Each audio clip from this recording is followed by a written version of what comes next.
Oi, gente, tudo bem? Vocês estão ouvindo? Estamos. Vai precisar. Vocês não querem, quem puder aí, dar uma entradinha de vídeo pra ela ver vocês? Ó, o Gustavo tá ali, o Felipe, Vamos lá. o Patrick. Então, como eu te disse, tá um em Curitiba, o outro em Natal e o outro na Polônia. O grupo, ele é do mundo. É do mundo. Então é isso.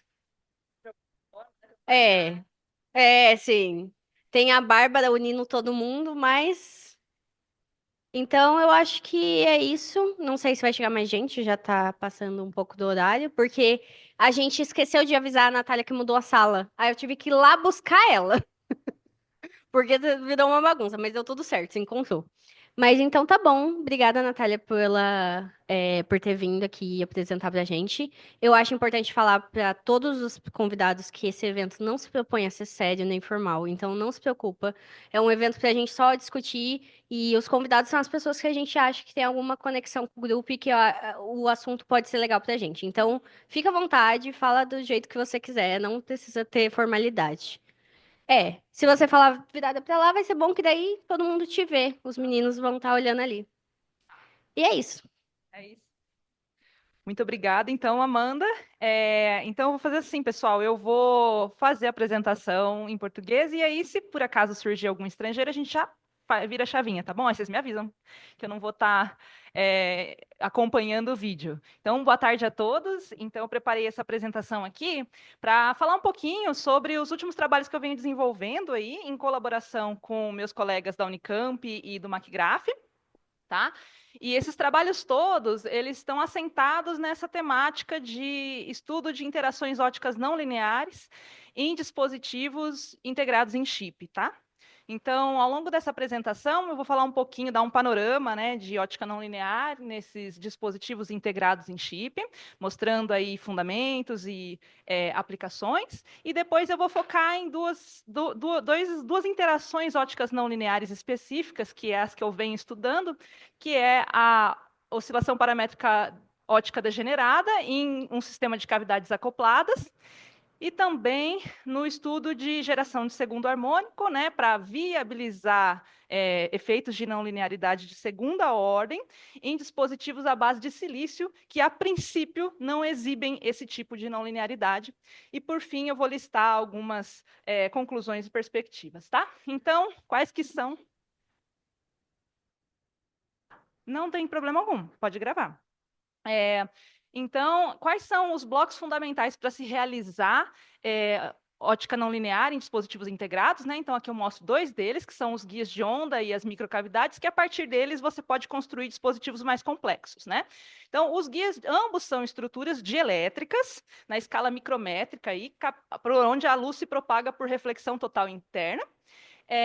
Nesses guias de onda, né, há condição de contorno ao longo da seção transversal, condição de contorno de confinamento ao longo da seção transversal da estrutura, mas não ao longo da direção de propagação, né? E isso faz com que a estrutura permita a propagação em um contínuo de frequências, né? Por isso que a gente diz que ela suporta operação banda larga. Então, essas estruturas elas são ótimas para fins de multiplexação de comprimentos de onda, para sistemas de telecomunicações óticas. Natália, desculpa interromper. Eu acho que, pelo menos eu tô assistindo aqui, eu não tô vendo, tipo, os slides passarem. Para mim ainda tá aparecendo, tipo, a primeira tela, assim. Ele vai verificar ali, que para mim está passando normalzinho.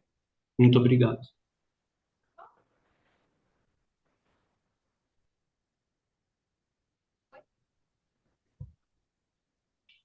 Eita, agora não está não tá passando. Agora foi. Patrick, que página que está aí? Está nos guias de onda e cavidade? Você está vendo? Building Blocks? Para mim ainda tá o primeiro slide, com o título. Gente, tá grande ou tá no PowerPoint? Tá no Tá no PowerPoint. PowerPoint. Já vou passar para eles.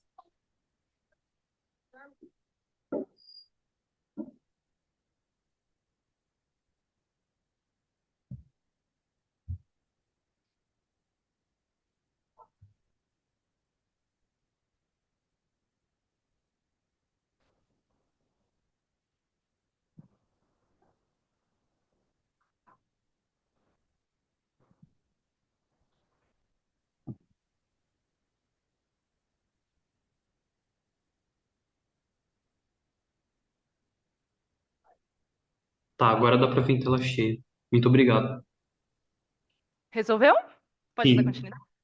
Então, eu estava falando, né, da diferença aí entre guias de onda e cavidades. Então, falei sobre a operação banda larga dos guias de onda, como está relacionado às condições de contorno que se dão na direção transversal e não ao longo do eixo de propagação da luz nessas estruturas.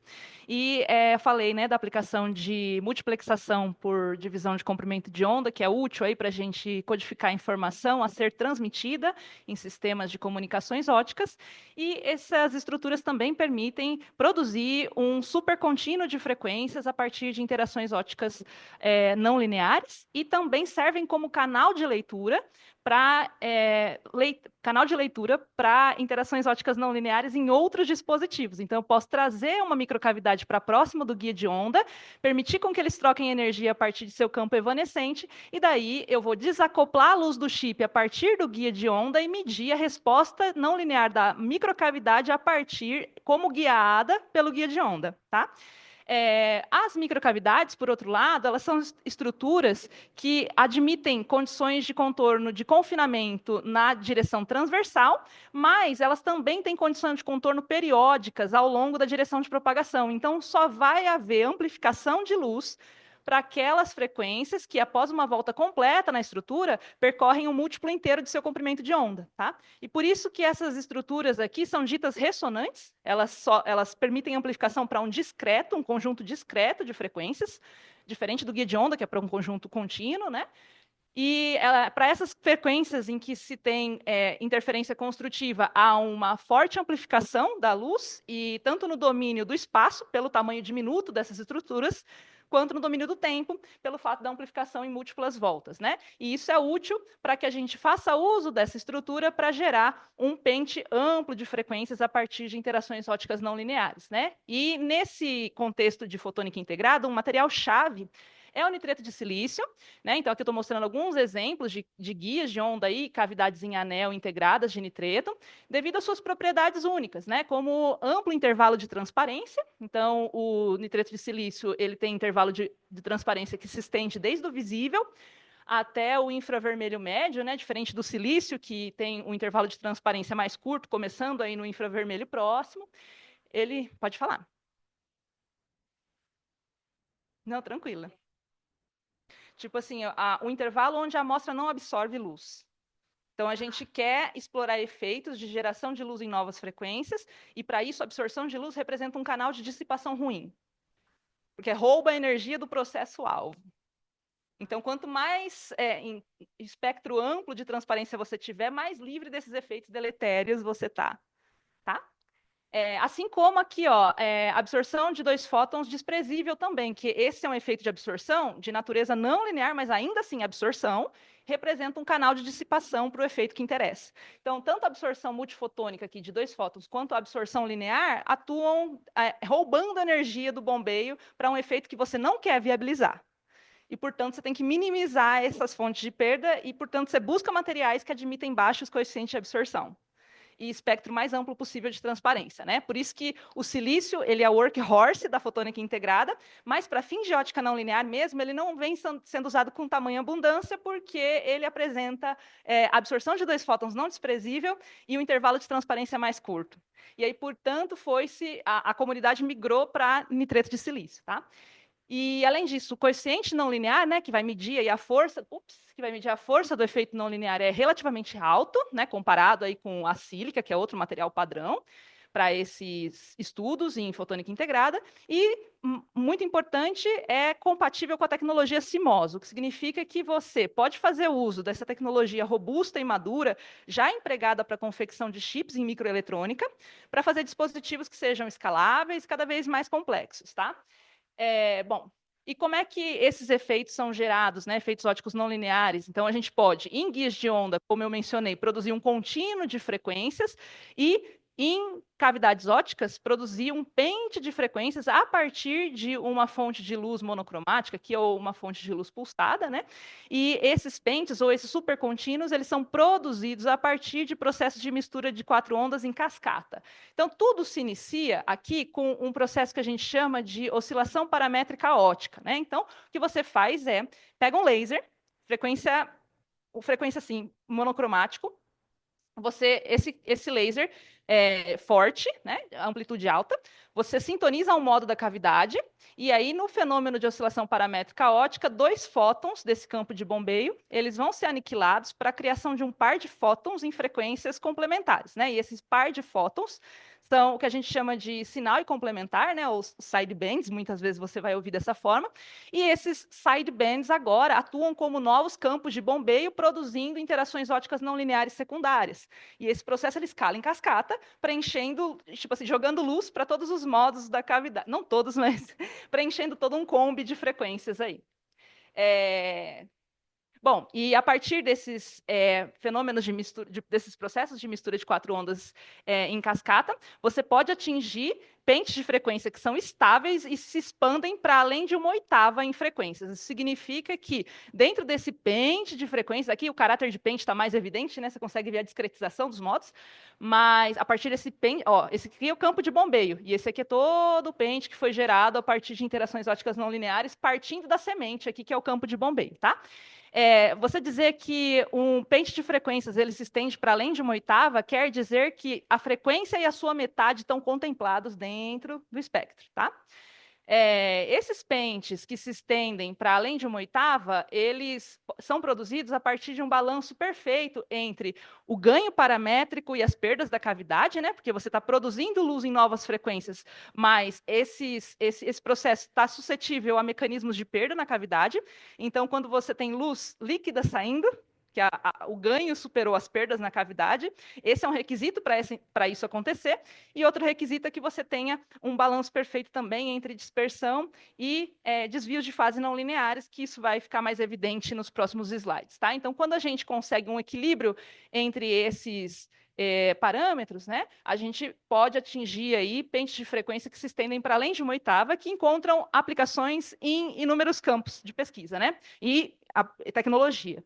Então, uma dessas aplicações é em metrologia de frequências, né, que a gente sabe que as frequências óticas, né, elas oscilam 10 a 14 vezes por segundo, né, são frequências de centenas de terahertz. Então, a gente não tem instrumentos eletrônicos aí que são capazes de capturar fenômenos tão rápidos, né? A gente está na eletrônica aí na escala de pico segundo, né? Então, 10 a 14 oscilações por segundo é muito alto. E aí, por a gente não ter instrumentos capazes de medir fenômenos tão rápidos quanto as oscilações da luz, a gente precisa lançar mão de estratégias mais sofisticadas para isso. E uma dessas estratégias é a interferometria, a técnica interferométrica F2F, né? Você tem que fazer o batimento, você tem que interferir a frequência e a sua metade, a fim de obter aqui o que a gente chama de carrier frequency, né? Que é uma frequência ótica, por exemplo. E você só pode fazer isso se você tiver uma frequência e a sua metade dentro desse espectro, e por isso um pente que se expande para além de 1/8. E esses pentes também são usados para estabilização de relógios atômicos, né? E os relógios atômicos são essenciais para os nossos sistemas de navegação via GPS e tal, para que a gente possa se localizar no globo, né? Outra aplicação importante é no campo de comunicações óticas. Então, esses pentes de frequência, né, cada linha desse pente pode atuar como um canal por onde codificar a informação a ser transmitida por sistemas de fibra ótica, né?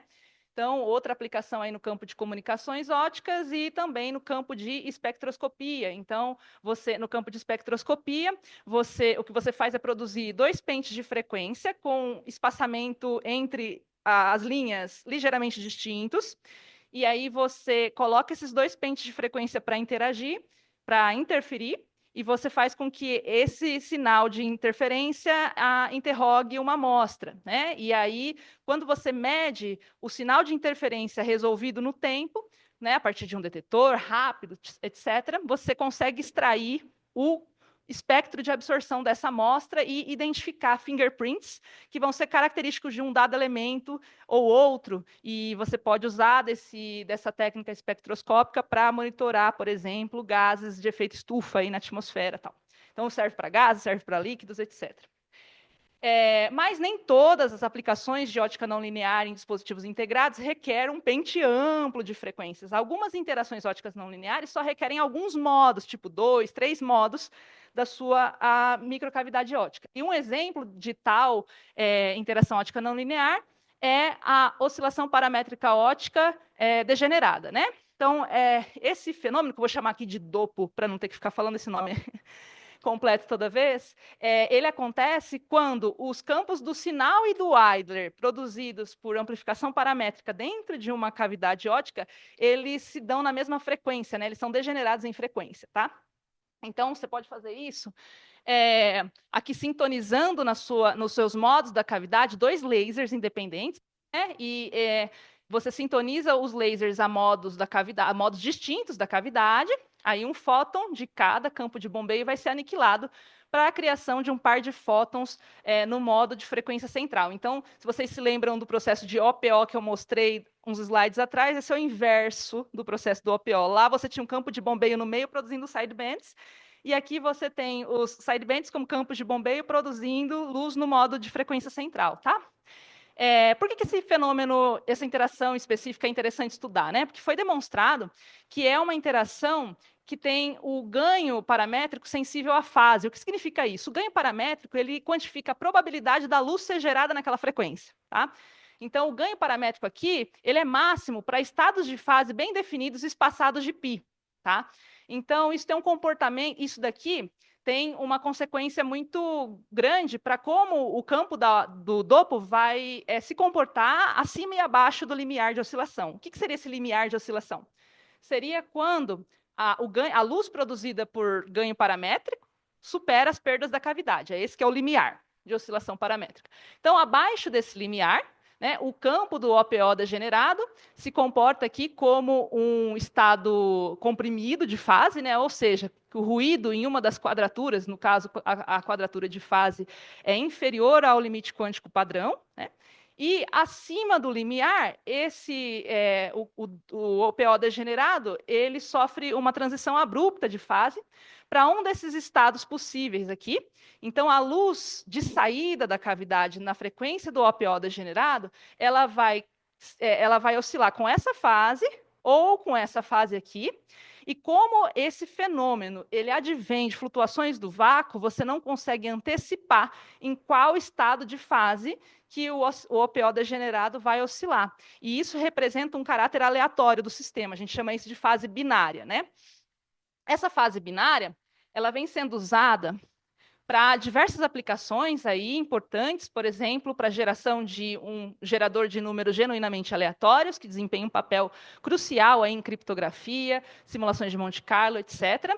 Também vem sendo usado para emular spins, sistemas de spins, para produzir formulações fotônicas do modelo de Ising, né? Então, esse estado binário de fase representaria os estados de spin, e você pode fazer um acoplamento controlado entre esses OPOs degenerados a fim de representar, de emular o acoplamento entre spins vizinhos na cadeia de spins do modelo de Ising, né? Então, tem alguns trabalhos que vêm explorando isso recentemente.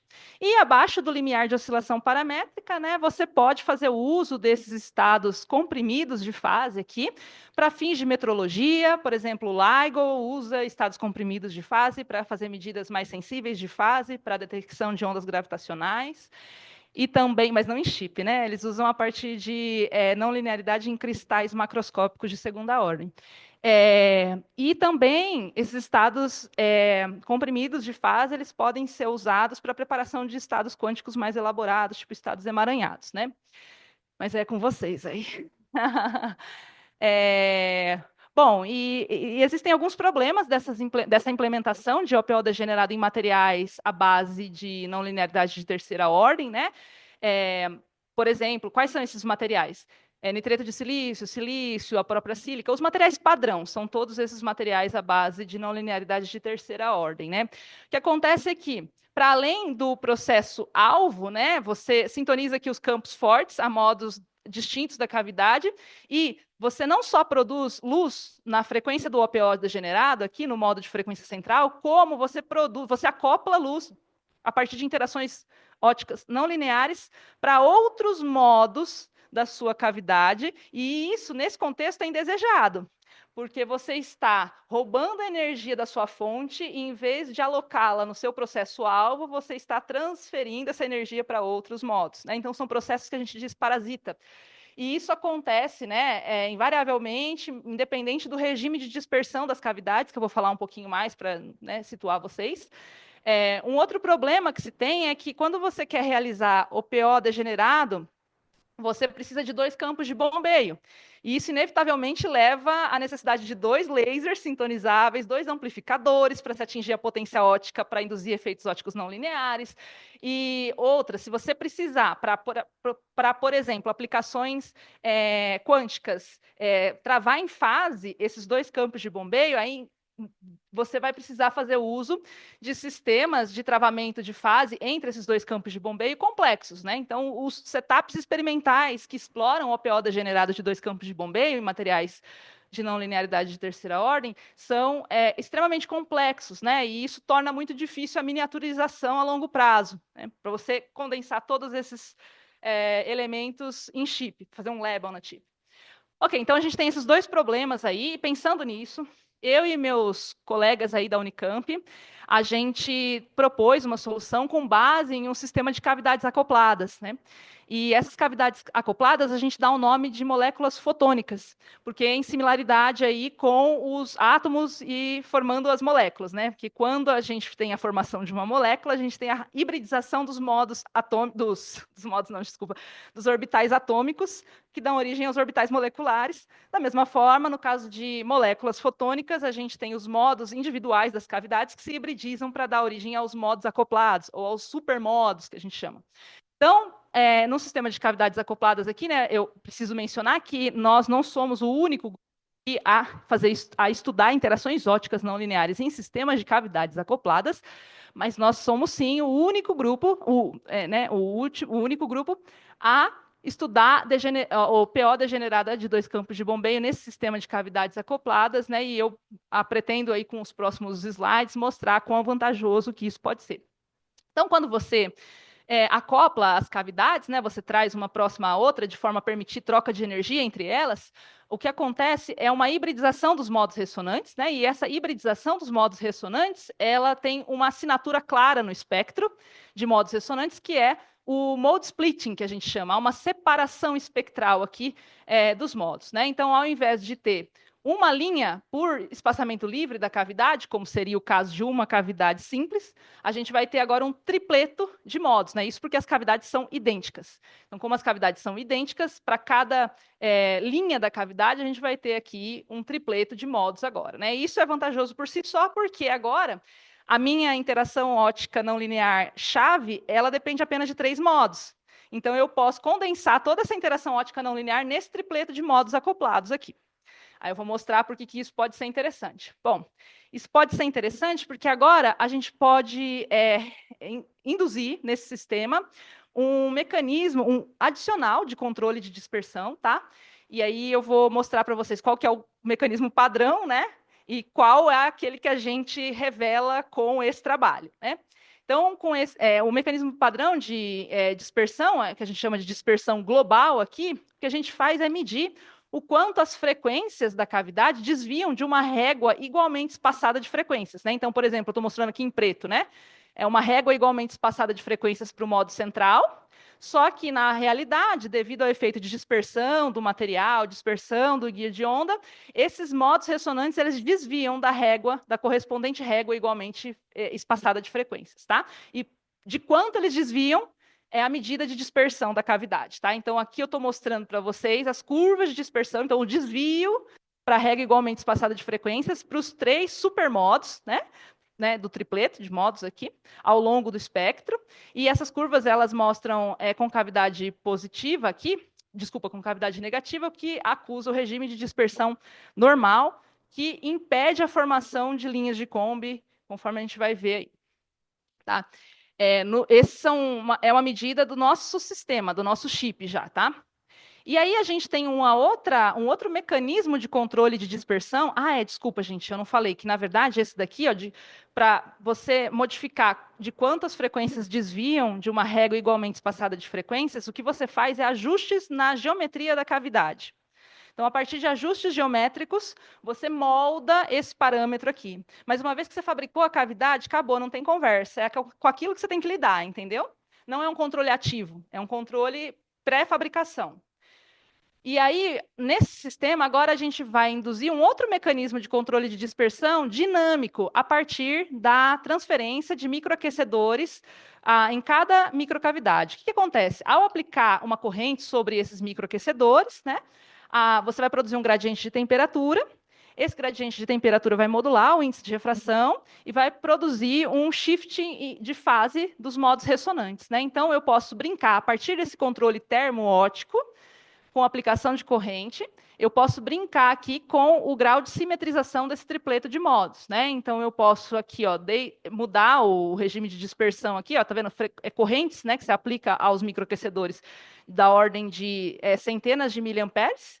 Eu posso mudar o regime de dispersão para o que a gente chama aqui de normal até o anômalo, né? Onde aqui, por exemplo, que está demarcado, seria a região de dispersão zero, onde o tripleto está perfeitamente simétrico, tá? E isso aqui pode ser usado para prover condições de casamento de fase para otimizar uma interação óptica não linear. Então, por exemplo, num trabalho recente, a gente demonstrou que a gente pode otimizar o processo de mistura de 4 ondas estimulado a partir desse controle dinâmico de dispersão, né? Então, o que a gente faz nessa interação óptica não linear é endereçar a 2 modos da cavidade, um campo do bombeio e um campo do sinal, e produzir o campo do Idler na frequência complementar, né? E aí, brincando com a simetrização do tripleto, a gente consegue aqui otimizar a geração de luz do Idler, né? No regime de dispersão próximo aqui, a condição de dispersão zero, ou seja, simetrização do tripleto. Beleza. Qual outra vantagem que esse sistema de cavidades acopladas oferece, né? Então, acoplando as cavidades, né, a partir de espaçamento entre elas de centenas de nanômetros, você consegue atingir esse mode splitting aqui que eu falei para vocês, do tripleto de modos, de cerca de dezenas de gigahertz, né?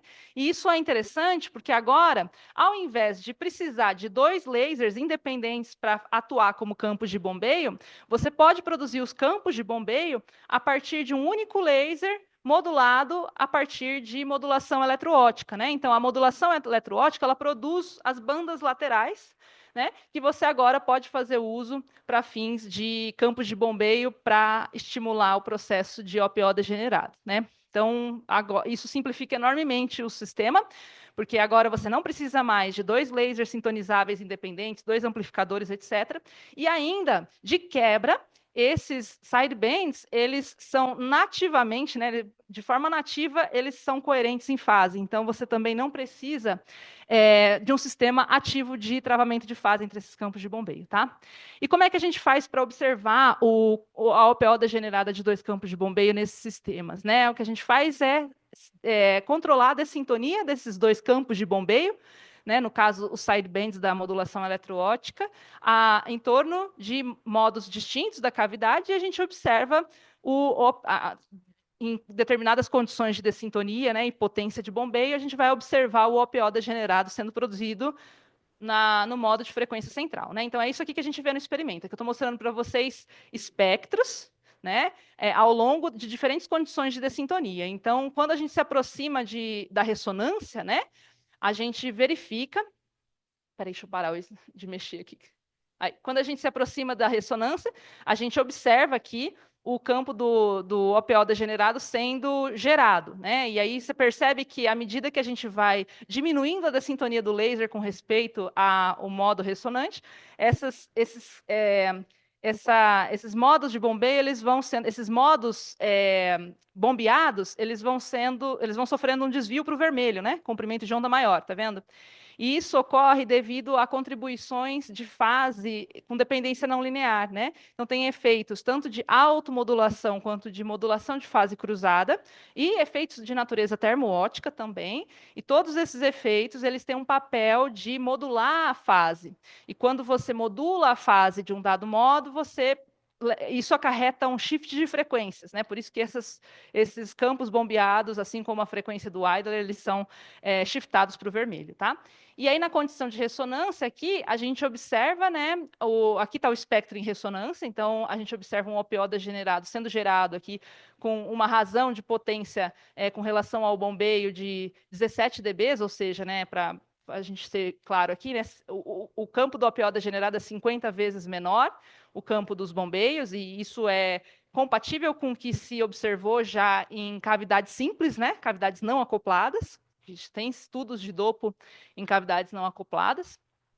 E a gente também mostrou nesse trabalho que você pode, a partir desse controle de dispersão dinâmico com microaquecedores, a aplicação de corrente em microaquecedores, você pode otimizar o OPO degenerado, né, de dois campos de bombeio. Então, a gente verifica que, se ao invés de usar a condição aqui ótima de dispersão normal, a gente emprega uma condição de dispersão zero, né, que seria a perfeita simetrização do tripleto aqui, a gente acaba com o OPO degenerado 10 vezes menor do que a condição ótima, né? Então, a gente pode tanto otimizar dinamicamente uma interação ótica não linear ou acabar numa condição ruim de casamento de fase e prejudicar, tá? Então, isso pode ser bom ou ruim, porque às vezes você quer, na verdade, você não quer otimizar uma interação, mas você quer mitigá-la por alguma razão, né? Então, você tem esses dois controles aí. E aí, tipo, tentar explicar para vocês de que forma que esse fenômeno de OPO degenerado ele pode ser otimizado no regime de dispersão normal, né, que a gente observou lá, né? O que acontece é o seguinte: quando a gente entra na cavidade com os dois campos de bombeio, né, e a gente produz o OPO degenerado, o que acontece é que, devido, né, como eu falei, a esses efeitos óticos não lineares, né, virem acompanhados de automodulação de fase e modulação de fase cruzada, o que esses fenômenos fazem no frigir dos ovos é empurrar essas ressonâncias para o vermelho, tá? Só que o que acontece é que o fenômeno de automodulação de fase, o SPM aqui, ele é mais fraco que o efeito de modulação de fase cruzada, né? E aí o que acontece é, os bombeios, eles sofrem um efeito, uma contribuição de automodulação de fase devido a eles, e eles sofrem um efeito de modulação cruzada devido à presença do segundo bombeio, né? Enquanto que o modo de frequência, o modo do OPO degenerado, ele vai sofrer contribuições de modulação de fase cruzada devido aos campos de bombeio. Então, ó, ele sofre duas contribuições de modulação de fase cruzada, enquanto os bombeios sofrem uma só e uma de automodulação de fase. Como o efeito de modulação de fase cruzada é 2 vezes mais forte do que o efeito de automodulação de fase, os modos do bombeio eles vão sofrer um shift menor para o vermelho do que o modo central. O modo central vai ser mais empurrado, né, vai sofrer um shift maior para o vermelho do que os modos do bombeio. De forma que a condição que pré-compensa isso é a condição de dispersão normal, né? Nessa condição, o modo central está mais afastado da régua igualmente espaçada de frequência do que os modos do bombeio, tá? Então, é por isso que a gente consegue atingir o que a gente chama de casamento de fase, né, que é esse balanço perfeito entre fase não linear e dispersão da cavidade, quando a gente chega numa condição de régua igualmente espaçada de frequência. E como, tipo, quando você liga campos fortes na cavidade, esses desvios de fase dependentes da potência do laser aparecem, você tem que pré-compensar isso para você chegar na régua igualmente espaçada de frequência quando a luz está ligada na cavidade, entendeu? Bom, então é isso, né? Eu mostrei para vocês que a gente pode viabilizar aí o OPO degenerado em um sistema de cavidades acopladas e que vantagens que esse sistema traz frente às plataformas já existentes do estado da arte, né? Como anéis cavidade simples. A gente mostra que com as cavidades acopladas a gente pode otimizar a interação ótica não linear a partir de um ajuste fino da dispersão do mecanismo de dispersão dinâmico aí com os microaquecedores. E esse sistema ele oferece uma solução promissora para todas essas aplicações aí visadas de fases binárias e OPO degenerado em chip, né? Como, por exemplo, um gerador de números genuinamente aleatórios, computação coerente ótica e informação quântica, né? E aí, eu só preciso perguntar para vocês quanto tempo eu tenho. Na verdade, não tem nada quase, né? Porque eu ia entrar num segundo trabalho aqui. Mas eu posso dar um. Tá. Então, vou tentar ser um pouco mais rápida nessa segunda parte aqui, né? Porque nessa primeira parte eu mostrei para vocês como fazer OPO degenerada em materiais com não linearidade de terceira ordem, tipo silício, nitrito de silício, que são materiais padrão em fotônica integrada, né? Mas você também pode viabilizar OPO degenerada a partir de fenômenos em materiais de não linearidade de segunda ordem, como niobate de lítio, alumínio nitride, como é que é?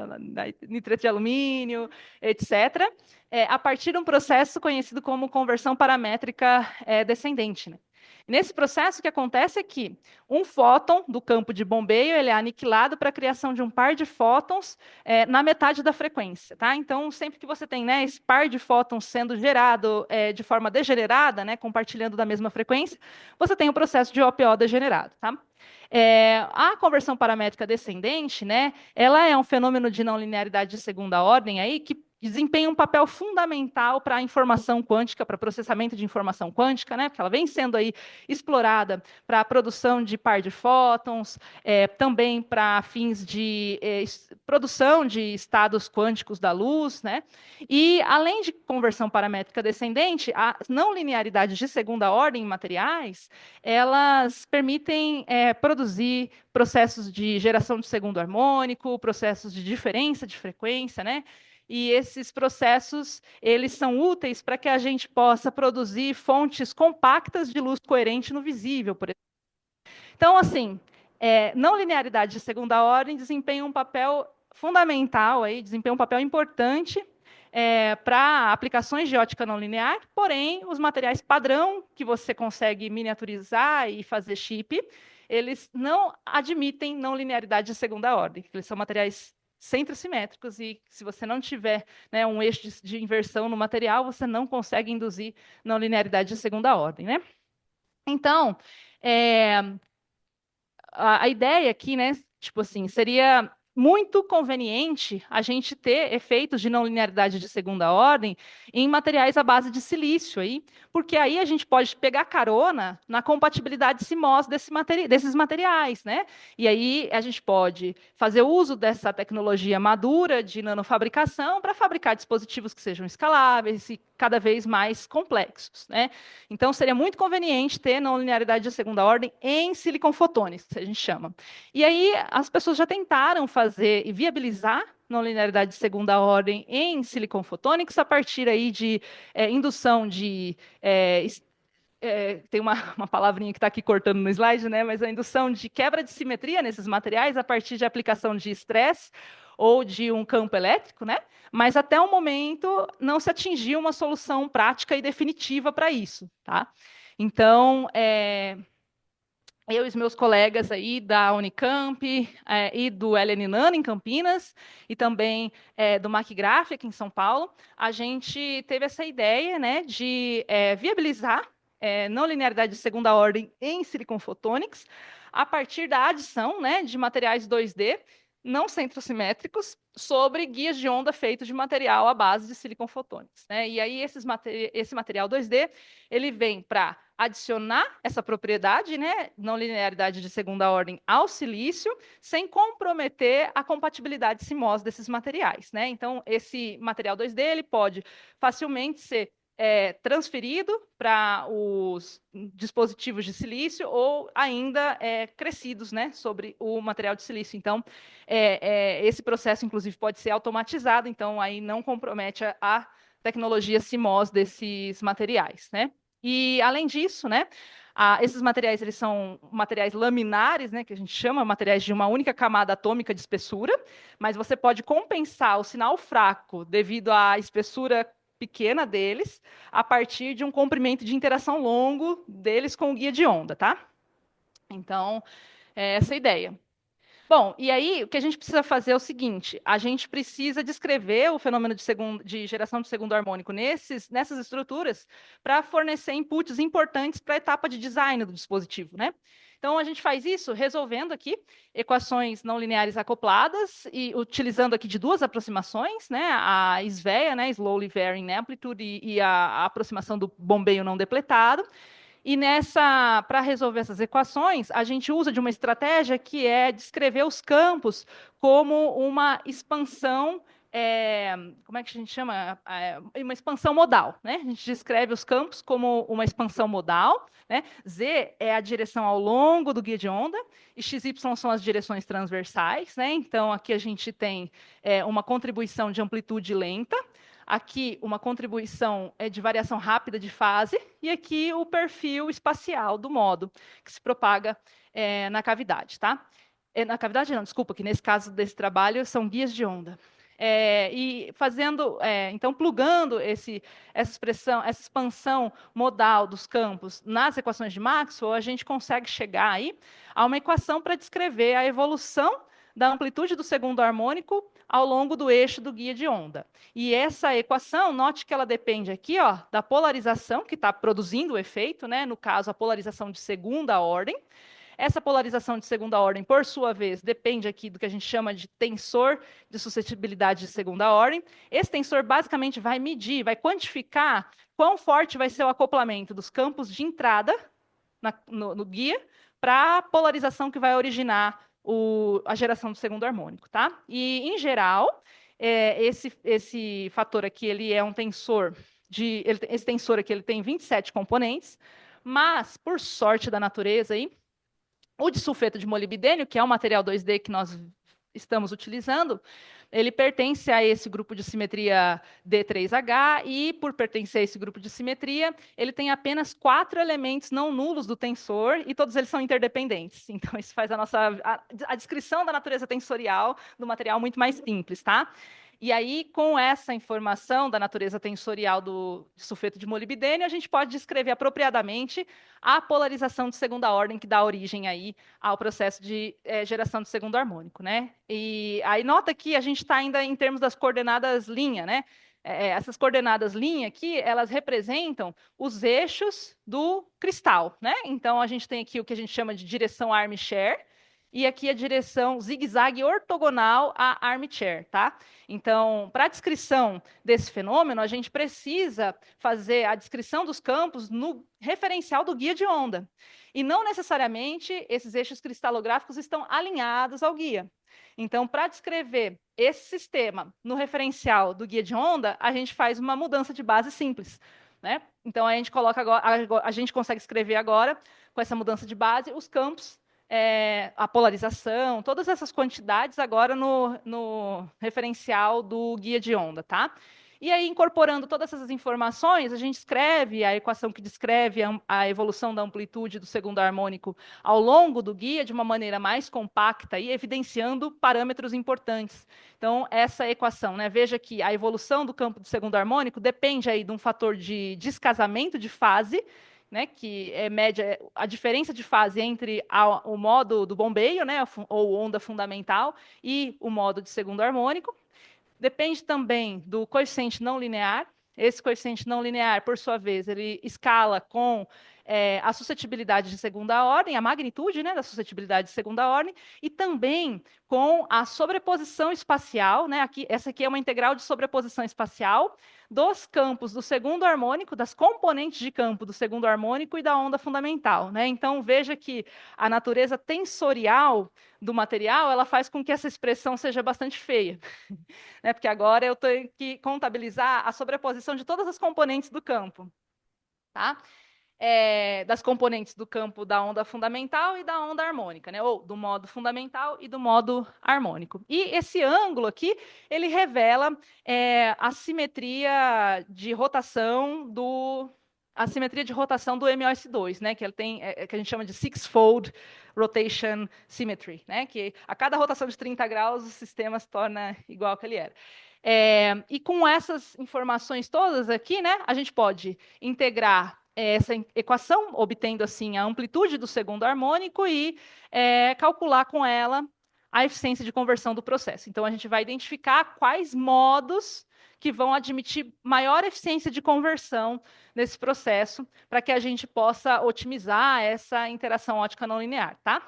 Então, os nossos chips, né, os nossos guias de onda, eles são fabricados, eles são projetados pela gente, e eles são fabricados em uma fábrica de semicondutores com base em nitreto de silício na Suíça, que chama Ligentech. O material de sulfeto de molibdênio, ele é transferido, ele é obtido por esfoliação mecânica e transferido a seco para os guias de onda, né? Então, a gente conseguiu, até o momento aqui, flakes isso aqui é uma única camada, tá, de sulfeto de molibdênio, com um comprimento de interação aqui com o guia de cerca de 80 microns.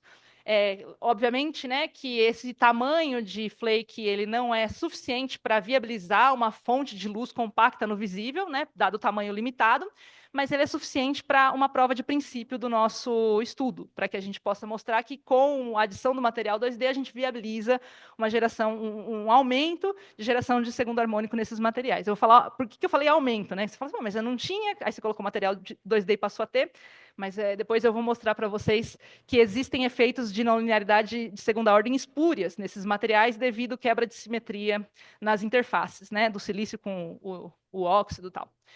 E a gente conseguiu transferir esses flakes aqui com um ângulo de desvio para o eixo do guia de onda, né? Então, esse aqui é o ângulo entre o eixo do guia de onda e a direção armchair do cristal, de 12 graus, tá? Só uma informação a mais. E aí, o que a gente faz na etapa de simulação é rodar análise modal e também calcular aquelas integrais de sobreposição, usando um software baseado no método dos elementos finitos. A gente usa para esse trabalho que a gente chama de console, né? Existem outros softwares, Lumerical, etc. MIT também. E aí, a partir dessa simulação que a gente obtém, né, esse gráfico de barras aqui, né, que representa tudo que você precisa saber de geração de segundo harmônico nesse guia em específico, né? E a gente pode estender esse estudo para qualquer guia que você tiver interesse. Mas então a gente está mostrando aqui o fator de descasamento de fase, o fator não linear e a eficiência de conversão máxima para os primeiros 16 modos do segundo harmônico, né? Porque vale comentar aqui que esse guia de onda ele é bastante multimodo para o comprimento de onda do segundo harmônico. Então, não tem um modo só no segundo harmônico, tem vários deles.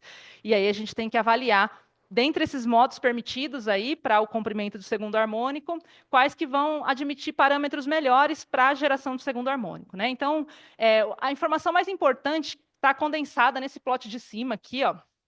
Então, eu vou dar atenção para ela aqui no próximo slide, né? Que seria a eficiência de conversão máxima. Por que ela é mais importante? Porque ela captura tanto o fator de descasamento de fase quanto o coeficiente não linear nela mesma, né? Então, ela consegue capturar esses dois fatores juntos, tá?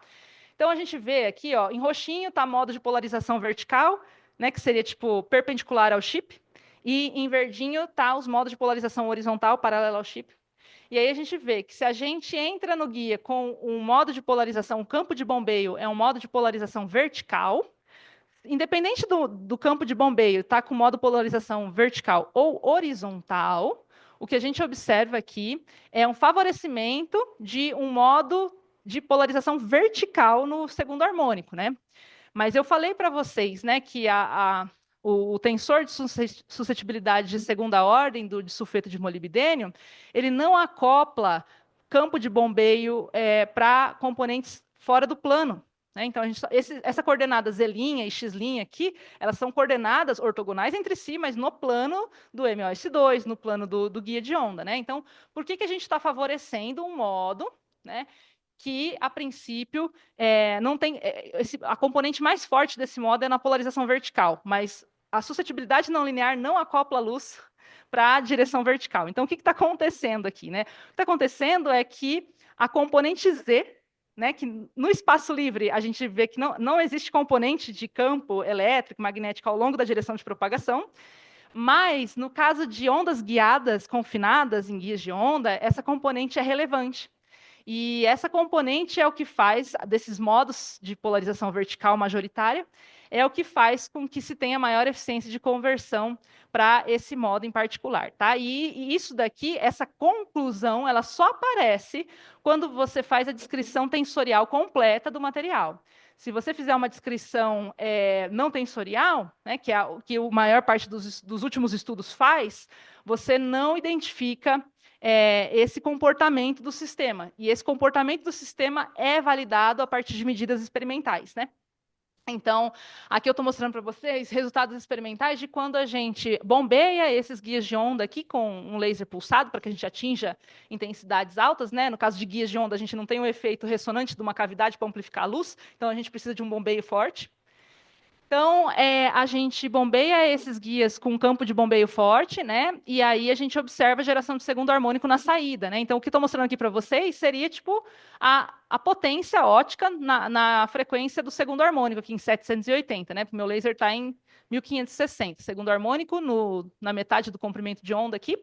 Então, veja que a curva em azul ela representa a resposta dos guias com material 2D, e a curva em vermelho é a resposta dos guias sem material 2D, né? Então, veja que com o material 2D, a gente observa uma amplificação da geração de segundo harmônico, e isso acontece independente da polarização de entrada. Se a polarização da luz de entrada for horizontal ou vertical, a gente tem aí uma amplificação da geração de segundo harmônico, tá? E por que você vê que eu tenho um sinal em vermelho aqui? Eu não tenho material, é um guia que não tem material 2D, mas ainda assim eu tenho um leve crescimento do sinal na frequência do segundo harmônico, né? Isso acontece, como eu já adiantei, né, pelo fato de você ter quebra de simetria nas interfaces do material do guia com o meio externo, né?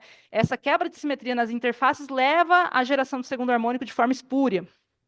E aí, essa geração do segundo harmônico está ilustrada aqui nesses resultados experimentais, tá? Então, a gente observa validação da nossa previsão teórica no experimento, tá? Mas uma coisa que a gente ainda precisa trabalhar, né, num trabalho futuro agora, é o seguinte, né? Que eu estou mostrando para vocês como que a eficiência de conversão, que eu calculei lá, eu mostrei a expressão em slides anteriores, evolui com o comprimento de onda do guia, considerando o efeito coletivo de todos os modos permitidos no guia em 780 nanômetros, né, na comprimento de onda do segundo harmônico. Então, você vê que essa eficiência de conversão, ela oscila ao longo do guia, né, o que já era esperado, etc. Mas isso significa que, a depender de que comprimento você faça a interação do material 2D com o guia, você pode cair num vale aqui e ter uma eficiência ridícula de geração de segundo harmônico, né? Então, a gente está nessa região aqui, ó, 80 microns está mais ou menos nessa região aqui, que não é bem um vale, mas também não é um pico, né?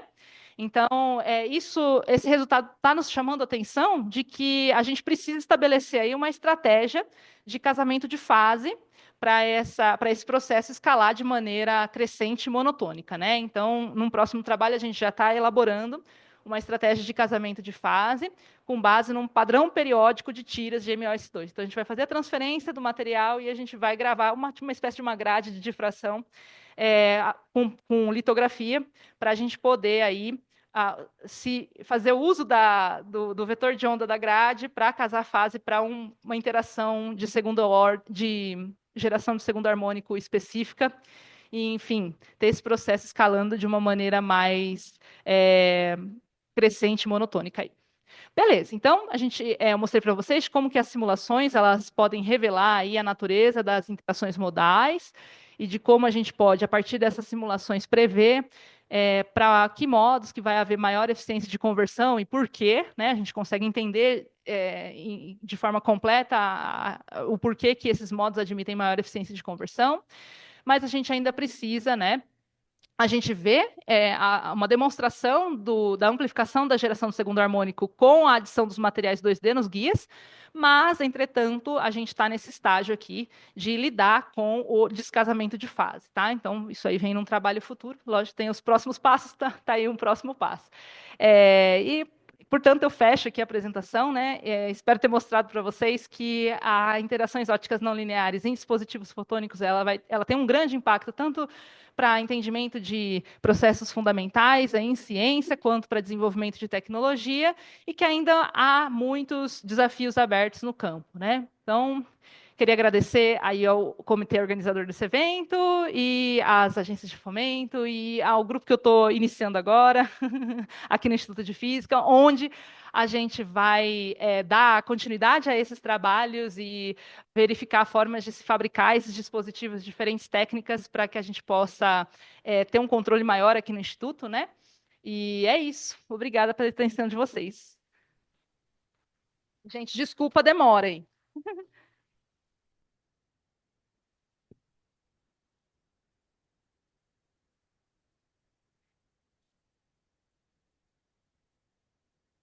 Pode? Pode? Por favor.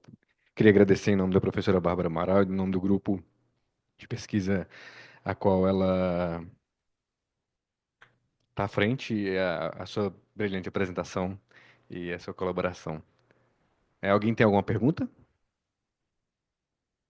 Quem tiver online, se alguém tiver alguma pergunta, pode ficar à vontade para abrir o microfone. Oi, Natália, tudo bom? É, Muito obrigado pelo seu seminário. Eu vou admitir que eu fiquei perdido em grande parte dele porque eu não sei nada dessas coisas, mas, É mas normal, foi se você fizer legal. a apresentação para Mas mim, eu foi, também vou ficar assim.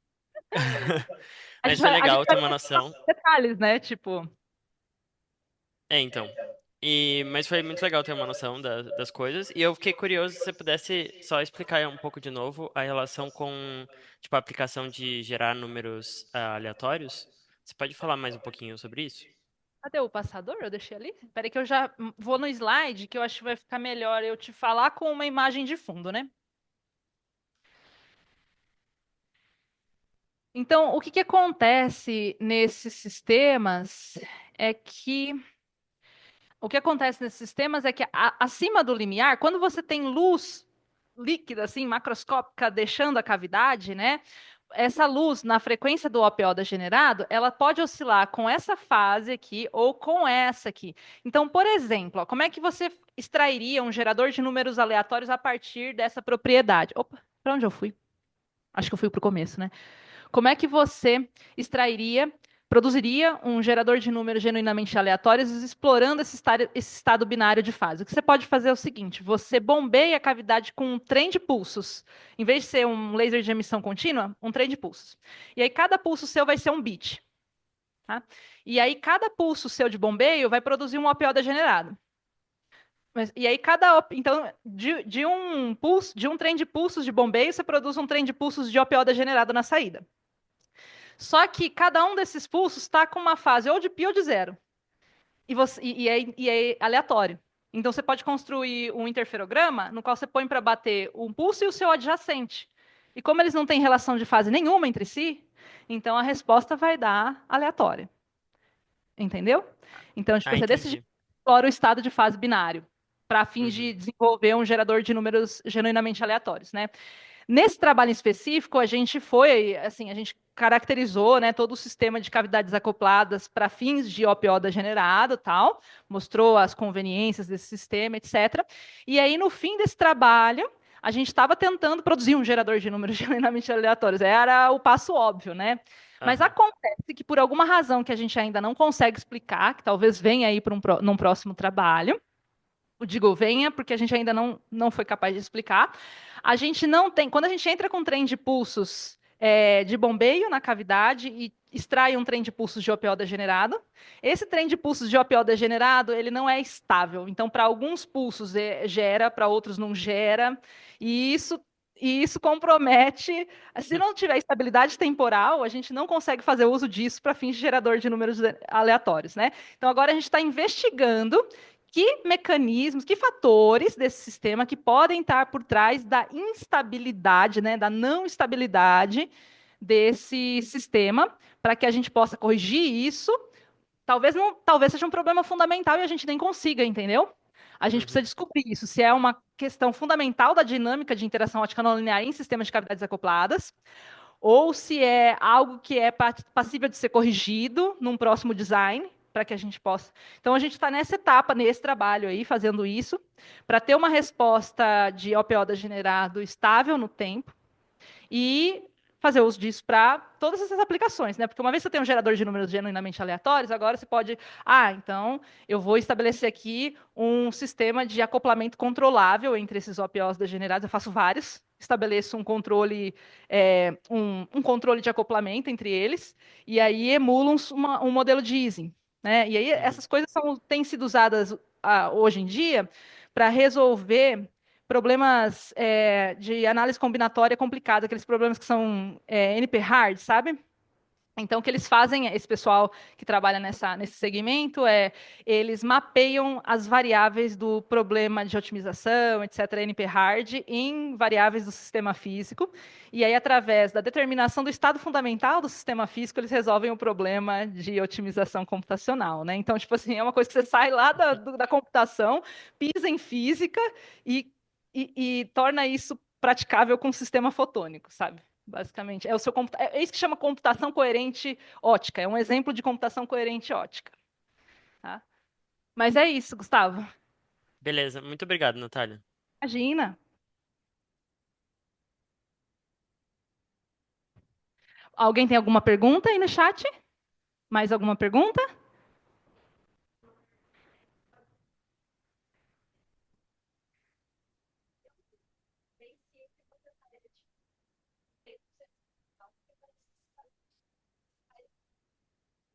Aham, aham.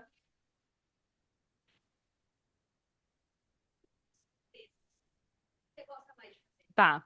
Então, só reproduzindo a pergunta da Amanda para vocês aí que não estão aqui presentes, né? Ela falou que eu trabalho tanto em frentes teóricas quanto experimentais, aí qual é que é, né, disso? O que eu faço, na real?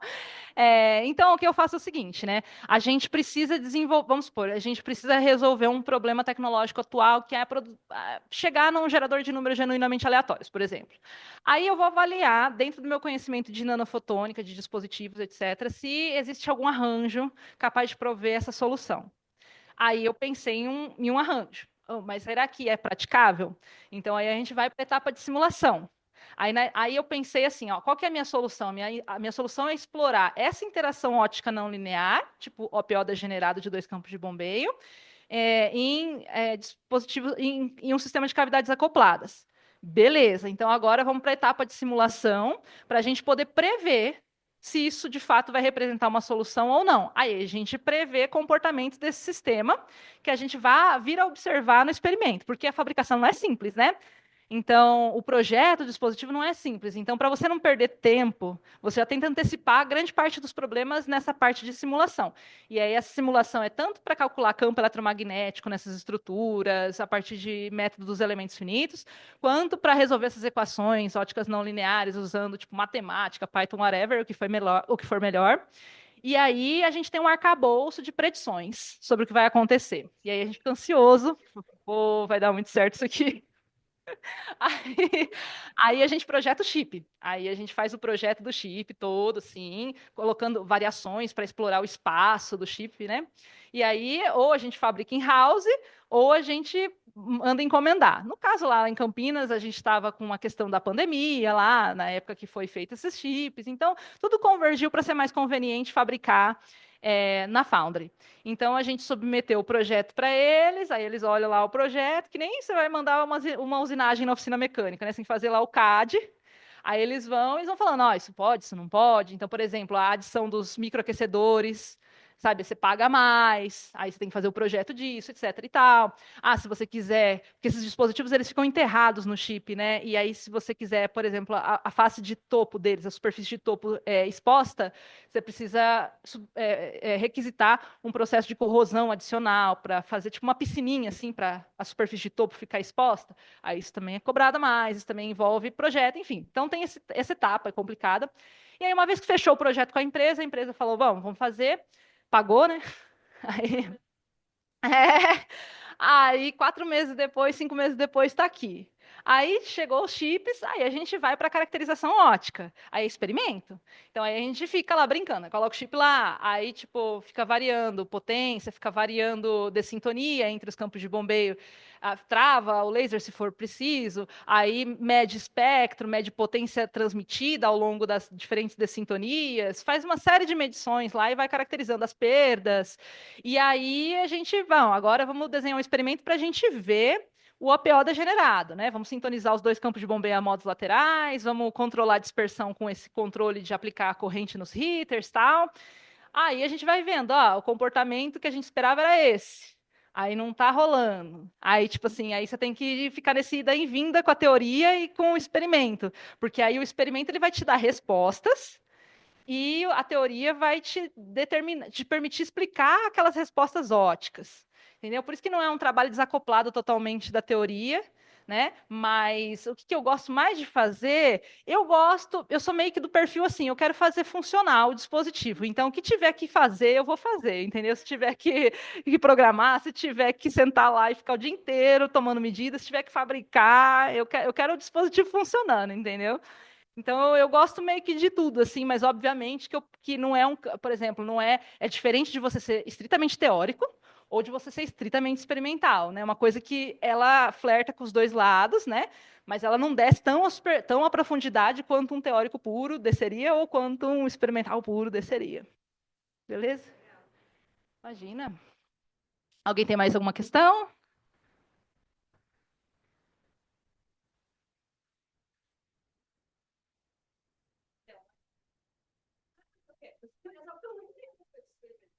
Daí, às vezes, tipo, a gente tá conversando alguma coisa e eu pergunto pra Bárbara, você sabe como é que faz isso no experimento? Ela não faz ideia. Eu fui saber.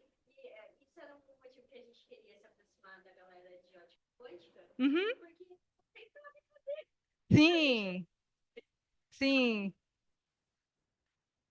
Uma vez, você falou disso, eu me lembrei que uma vez eu estava lá, porque eu me formei lá no Instituto de Física de São Carlos, né? Então, eu estava lá na época do doutorado, a gente estava tomando um café em algum lugar com os amigos do grupo do laboratório, e aí sentaram os teóricos lá do Miled, eu não sei se vocês conhecem o Miled, lá de São Carlos, aí eles estavam conversando, eles trabalham com ótica quântica, tá? E eles estavam conversando, aí começava a falar uns assuntos assim, não, porque aí você pega um laser de A, e aí tem o laser de adaga, eu ficava assim, gente, o que eles estão falando, entendeu? Eu acho que eles não estão... Laser de A e laser de adaga, o que é isso, né? Então, eu acho engraçado, porque conforme você vai se aprofundando, assim, numa frente de atuação, você fica bem naquela, você fala bem aquela linguagem típica, específica, né? E aí, às vezes, é difícil para uma pessoa que não está lá com você te compreender. Às vezes, o que você fala não faz nem sentido, porque eu acho que laser de A e adaga não deve fazer nem sentido. Mas é isso.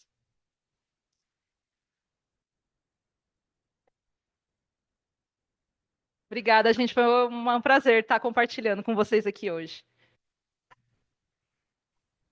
Oi, posso fazer uma última perguntinha? pode.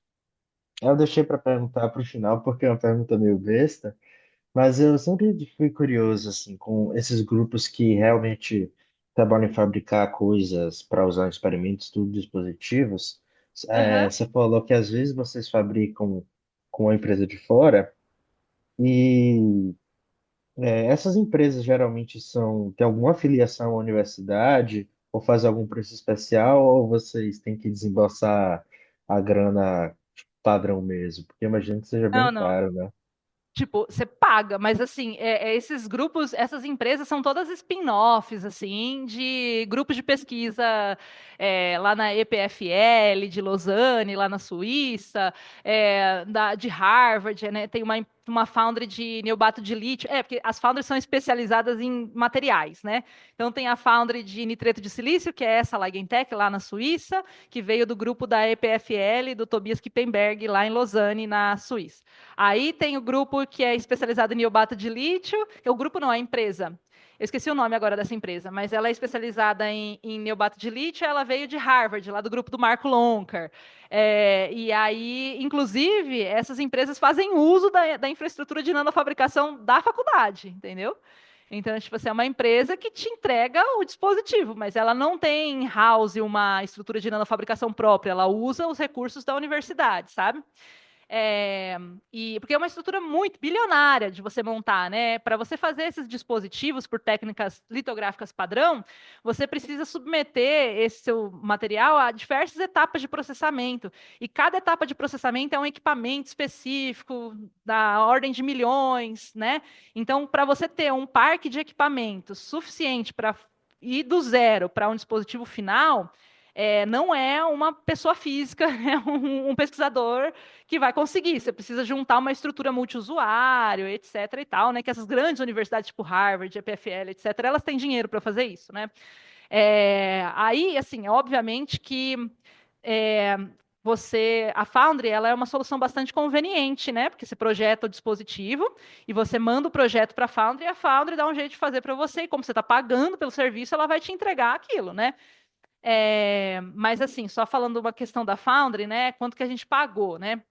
Então, essa última vez que a gente fez rodada de fabricação com a Ligentech, é assim, ó. O chip total ele tem 10 milímetros por 5 milímetros. Só que esse é o espaço total que você tem. E eles vão te dar 7 cópias disso. Então, você pode fazer subchips dentro desse espaço.